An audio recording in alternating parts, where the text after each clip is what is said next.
Bom dia, boa tarde, boa noite. Gente, nós já estamos na quinta lição do trimestre, quinto comentário de Ellen White sobre a lição da Escola Sabatina dos Adultos. Peço a você para compartilhar aí esse áudio para que mais pessoas possam ouvir e ficar mais próximos de Jesus. E o tema dessa semana é Ressurreições anteriores à cruz. Sábado, 22 de outubro, a obediência incondicional de Abraão foi um dos mais notáveis exemplos de fé e confiança em Deus encontrados no registro sagrado, tendo apenas a simples promessa de que os seus descendentes possuiriam a terra de Canaã. Sem a menor evidência externa, ele seguiu para onde Deus o conduziria, cumprindo sincera e integralmente as condições que lhe competiam e confiando que o Senhor cumpriria fielmente sua palavra. O patriarca ia para onde quer que Deus indicasse ser seu dever, atravessou o deserto sem temor, penetrou em nações idólatras com um único pensamento: Deus falou, estou obedecendo à sua voz. Ele me guiará e protegerá. Testemunhos para a Igreja, volume 4, página 455. Todos os seres criados vivem pela vontade e poder de Deus.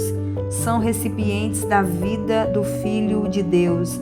Por mais hábeis e talentosos que sejam, e por maiores que sejam suas capacidades, são providos de vida da fonte de toda a vida. Ele é a fonte, o manancial da vida. Unicamente aquele que tem a imortalidade e habita na luz e vida poderia dizer: tenho poder para dar a vida e poder para tornar a tomá-la. João capítulo 10, versículo 18. E o livro Mensagens Escolhidas, volume 1, página 301.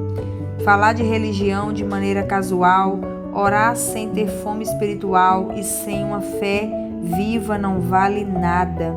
Uma fé nominal em Cristo que o aceita meramente como Salvador do mundo nunca trará cura ao coração.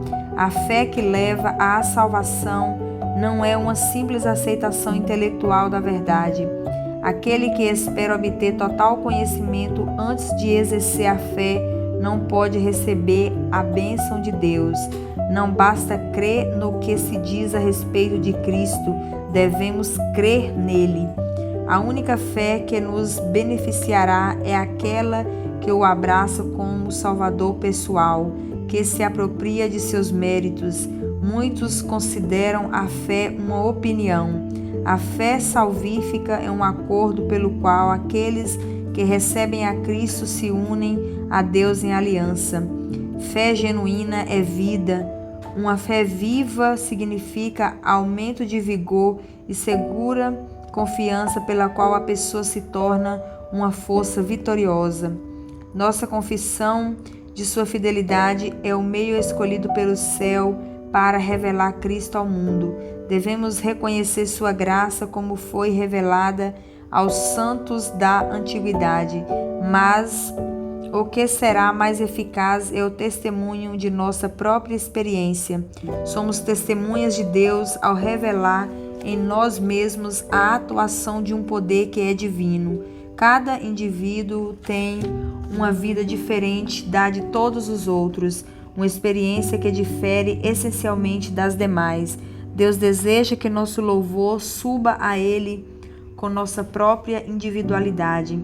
Esses preciosos reconhecimentos para louvor de sua gloriosa graça, quando confirmados por uma vida semelhante à de Cristo, possuem irresistível poder, eficaz para a salvação de pessoas. O desejado de todas as nações, página 271 e 272.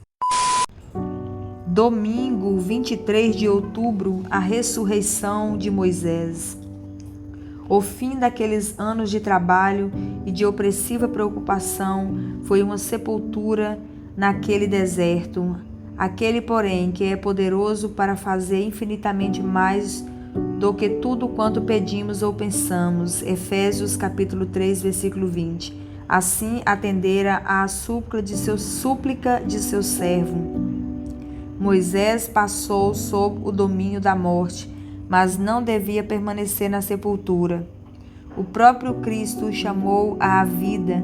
Satanás, o tentador, havia reclamado o corpo de Moisés por causa de seu pecado, mas Cristo, o Salvador, o tirara da tumba. Moisés, sobre o monte da transfiguração, foi um testemunho da vitória de Cristo sobre o pecado e a morte. Representava os que sairão do sepulcro na ressurreição dos justos.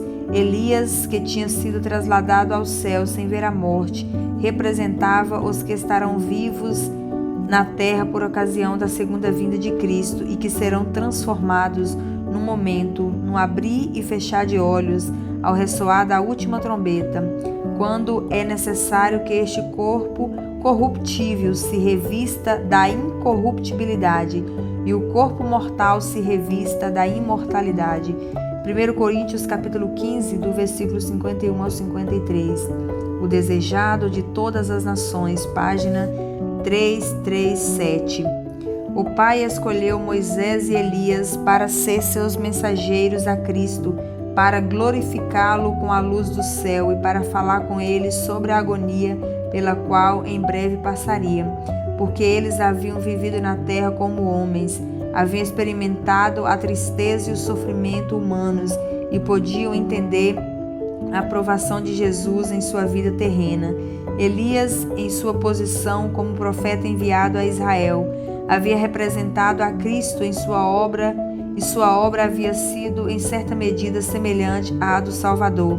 Moisés, como líder de Israel, havia se colocado no lugar de Cristo, comungando com ele e seguindo suas orientações. Portanto, esses dois, dentre todas as hostes que estavam reunidas ao redor do trono de Deus, eram os que mais estavam aptos para ministrar ao Filho de Deus. Comentário de Ellen White, Comentário Bíblico Adventista do Sétimo Dia, volume 5, página 1221. Cristo não veio a este mundo com nenhum propósito senão manifestar a glória de Deus, para que o homem fosse erguido por seu poder restaurador. Todo poder e graça lhe foram dados. Seu coração era uma fonte de água viva, fonte inesgotável, sempre pronta a fluir em abundante e clara corrente para os que o rodeavam. Toda a sua vida foi passada em pura e desinteressada beneficência. Cheios de amor e compaixão eram os seus desígnios. Regozijava-se de poder fazer por seus seguidores mais do que eles eram capazes de pedir ou pensar. Sua contínua oração por eles era que fossem santificados por meio da verdade, e orava com certeza, sabendo que um decreto onipotente havia sido dado antes que o mundo fosse criado. Sabia que o evangelho do reino seria pregado em todo o mundo, que a verdade, armada da onipotência do Espírito Santo, venceria no conflito com o mal, e que a bandeira ensanguentada tremularia um dia, triunfante sobre seus seguidores. Para conhecê-lo, página 37. Segunda-feira não é dia de preguiça, é dia de estudar a Bíblia, estudar a lição, ouvir os comentários de Ellen White. Segunda-feira, 24 de outubro, 2 exemplos do Antigo Testamento. Naquele lar afligido pela pobreza, a fome apertava excessivamente e o alimento lamentavelmente escasso parecia estar prestes a acabar. A chegada de Elias no mesmo dia em que a viúva temia ter que abandonar a luta pelo sustento, provou ao máximo sua fé no poder do Deus vivo para suprir suas necessidades. Mas, mesmo em sua pobreza extrema, ela deu testemunho de sua fé, atendendo ao pedido do estrangeiro que lhe suplicava que repartisse com ele o último bocado. A viúva de Sarepta repartiu seu bocado com Elias, e em retribuição sua vida e a de seu filho foram preservadas. E a todos os que, em tempo de prova e carência, oferecem compaixão e assistência a outros mais necessitados, Deus prometeu grande bênção. Vidas que Falam, página 206. A mãe não ficou satisfeita enquanto Eliseu em pessoa não foi com ela. Tão certo como vive o Senhor e vive a tua alma, não te deixarei, declarou ela. Então o profeta se levantou e seguiu. 2 Reis, capítulo 4, versículo 30. Quando eles chegaram à casa, Eliseu entrou no aposento onde a criança jazia morta. Então entrou, fechou a porta sobre eles ambos e orou ao Senhor. Subiu à cama, deitou-se sobre o menino e, pondo a sua boca sobre a boca dele, e os seus olhos sobre os olhos dele, e as suas mãos sobre as mãos dele, se estendeu sobre ele, e a carne do menino aqueceu. Então se levantou e andou no quarto uma vez de lá para cá, e tornou a subir, e se estendeu sobre o menino. Este espirrou 7 vezes e abriu os olhos. Está no verso 33 até o 35. Assim foi recompensada a fé dessa mulher. Cristo, o grande doador da vida, devolveu o filho para ela. Da mesma forma, seus fiéis serão recompensados quando, em sua vinda, a morte perder seu aguilhão e a sepultura for despojada de sua vitória. Então ele devolverá aos seus servos os filhos que deles foram tirados pela morte. Assim diz o Senhor: ouviu-se um grande clamor em Ramá, pranto e grande lamento. Era Raquel chorando por seus filhos e inconsolável por causa deles, porque já não existem. Assim diz o Senhor: reprime a tua voz de choro e as lágrimas de teus olhos, porque há recompensa para as tuas obras, diz o Senhor, pois os teus filhos voltarão da terra do inimigo. Há esperança para o futuro, diz o Senhor, porque teus filhos voltarão para os seus territórios. Jeremias capítulo 31, do versículo 15 ao 17, e Profetas e Reis, página 142. Terça-feira, 25 de outubro, o filho da viúva de Naim. Seu compassivo Redentor está vigiando sobre vocês, com amor e compaixão, pronto para ouvir suas orações e lhes dar a assistência de que necessitam. Ele conhece o fardo de todo o coração materno, sendo-lhes o melhor amigo em toda emergência. Seus braços eternos sustentam a mãe fiel e temente a Deus. Quando esteve na terra, ele teve uma mãe que muito lutou com a pobreza, com ansiedade e perplexidades, e se compadece de cada mãe cristã em suas preocupações e ansiedades. Aquele Salvador que andou uma longa jornada para aliviar o ansioso coração de uma mãe cuja filha estava possessa de um espírito maligno, ouvirá a oração das mães e lhes abençoará os filhos. Aquele que devolveu à viúva seu único filho, ao ser este levado para a sepultura, sente-se tocado hoje pelo lamento das mães sem seus filhos. Ele é o melhor amigo da mulher hoje e está pronto a ajudá-la nas suas relações da vida. O Lar Adventista, página 163. Aquele que estava ao lado da desolada mãe, à porta de Naim, ainda vela com toda pessoa que chora ao lado de um caixão. É tocado de compaixão por nossa dor. Seu coração, que amava e se compadecia, possui imutável ternura. Sua palavra, que chamava os mortos à vida, não é de maneira alguma menos eficaz hoje do que quando se dirigiu ao jovem de Naim. Ele diz: toda a autoridade me foi dada no céu e na terra. Mateus capítulo 28, versículo 18. Esse poder não diminui com o tempo, nem se esgota pela incessante atividade de sua superabundante graça. para todos os que creem. Ele continua a ser um Salvador vivo, o desejado de todas as nações. Página 248 e 249. Quando nosso brilhante Henry morreu em Topsham, Maine, em 8 de dezembro de 1863, com 16 anos, quando o nosso doce cantor desceu ao túmulo e não mais ouvimos seus cânticos matutinos, nosso lar ficou vazio. Meu marido, eu e meus 2 filhos restantes sentimos de modo muito agudo o golpe. Deus, porém, confortou-nos em nosso luto e com fé e ânimo retomamos a obra que Ele nos havia confiado, com a esperança de reencontrar nossos filhos, então tragados pela morte, em um mundo onde a doença e a morte não existirão. Testemunhos para a Igreja, volume 1, página 95.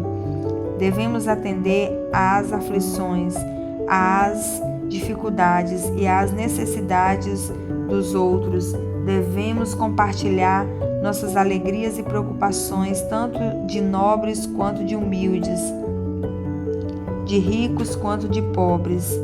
Vocês receberam de graça, portanto, deem de graça. Mateus capítulo 10, versículo 8. Cristo orientou: ao redor de nós há pobres e tentados que necessitam de palavras de compaixão e atos de auxílio. Há viúvas que necessitam de solidariedade e assistência. Há órfãos aos quais Cristo ordenou aos seus seguidores que recebessem como legado de Deus. Muitas vezes eles são abandonados. Podem ser maltrapilhos, grosseiros e, segundo toda aparência, nada atraentes. Contudo, são propriedade de Deus. Foram comprados por alto preço e aos seus olhos são tão preciosos como nós o somos. São membros da grande família de Deus e os cristãos, como mordomos dele, são por eles responsáveis. Parábolas de Jesus, página 227. Quarta-feira, 26 de outubro, a filha de Jairo. Quando ainda estava no caminho, um mensageiro chegou abrindo passagem entre a multidão, levando ao chefe da sinagoga a notícia do falecimento da filha e dizendo que seria inútil incomodar mais o mestre. As palavras foram ouvidas por Jesus. Não temas, ele disse, crê somente, e ela será salva. Lucas capítulo 8, versículo 50. Jairo se aproximou mais do Salvador e juntos se apressaram para a casa dele. Os pranteadores e os tocadores de flauta já estavam ali, enchendo os ares com seus clamores. A presença da multidão e o tumulto contrariaram o espírito de Jesus. Procurou fazê-los silenciar, dizendo: por que estáis em alvoroço e chorais? A criança não está morta, mas dorme.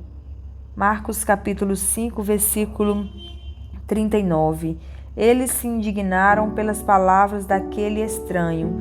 Tinham visto a menina nos braços da morte e riram, zombando dele. Jesus se aproximou do leito e, segurando a mão da criança, proferiu brandamente, no idioma familiar de sua casa, as palavras: menina, eu te mando, levanta-te. Um tremor passou instantaneamente pelo corpo inerte.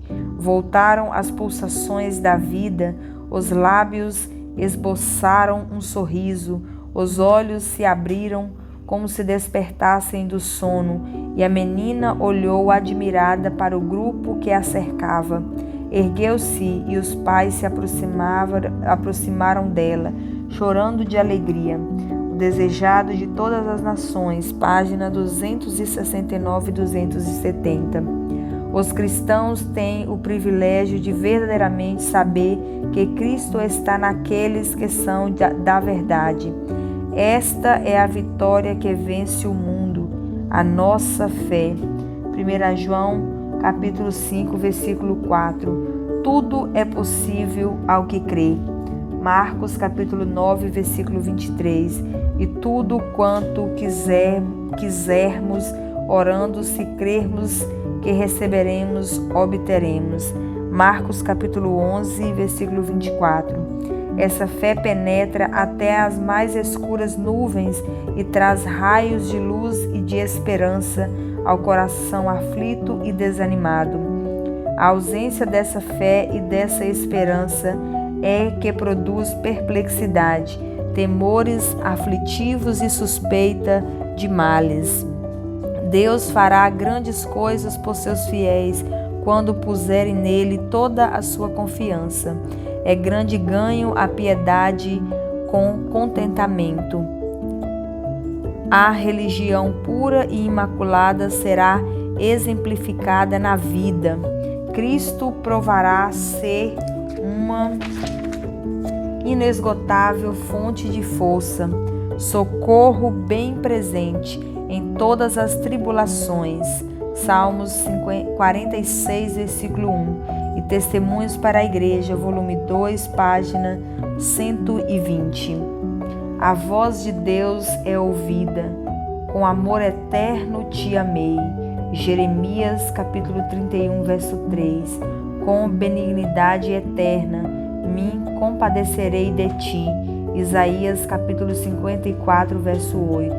Quão maravilhoso é esse amor, condescender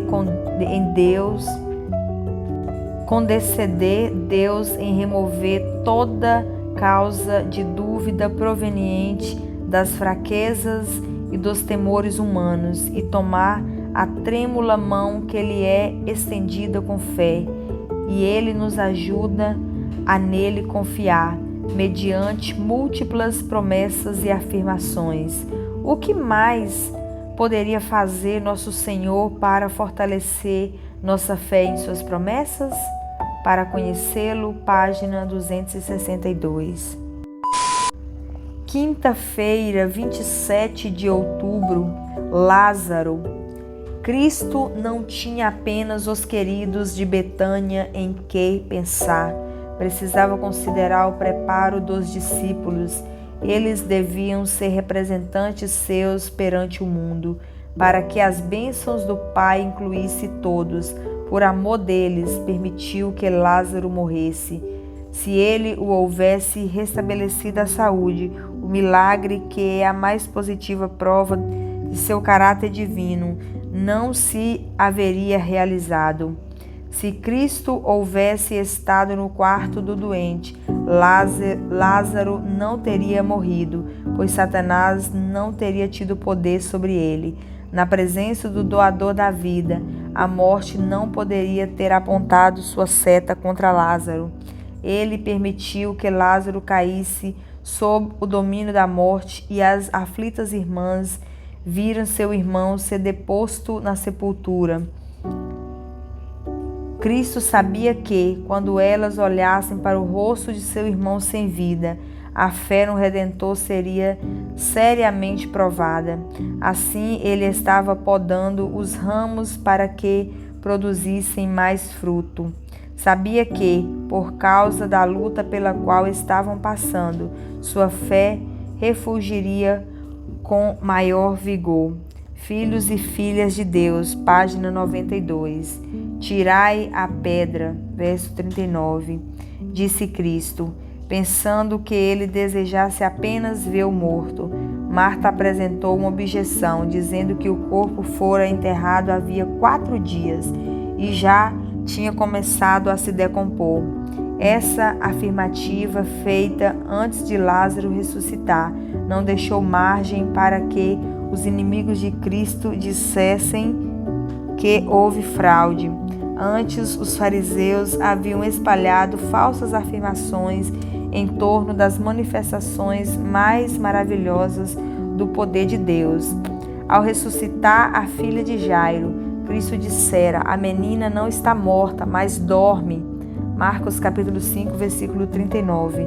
Sendo que havia estado doente por pouco tempo e fora ressuscitada imediatamente depois da morte, os fariseus afirmaram que a criança não estivera morta, que o próprio Cristo dissera que ela dormia. procuraram fazer as pessoas acreditarem que Jesus não podia curar doenças, que seus milagres não passavam de farsa. Nesse caso, porém, ninguém podia negar que Lázaro estivesse morto. O Desejado de Todas as Nações, página 426. Em vista de ser Cristo um com o Pai, igual a Ele, pôde fazer expiação pela transgressão e salvar o homem, não em seus pecados, mas de seus pecados. Bem diferentes são as palavras proferidas aos fiéis de Deus. Venham, benditos de meu Pai, venham herdar o reino que está preparado para vocês, desde a fundação do mundo. Mateus capítulo 25, versículo 34. Então procede da multidão de remidos o coro triunfante. Onde está, ó morte, o teu aguilhão? Onde está, ó inferno, a tua vitória? 1 Coríntios capítulo 15, versículo 55. Ah, se nossa mente pudesse entender a grandiosidade do tema e a maravilhosa importância da ocasião. Aquele que crê em mim nunca morrerá. João capítulo 11, versículo 26. Se alguém guardar a minha palavra, não verá a morte. João capítulo 8, versículo 51. Os escolhidos de Deus podem cair em seu posto de dever, mas apenas adormeceram para descansar até Jesus despertá-los para compartilhar com Ele de um eterno peso de glória. Olhando para o alto, página 266. Que Deus te abençoe. Até a próxima e um feliz sábado.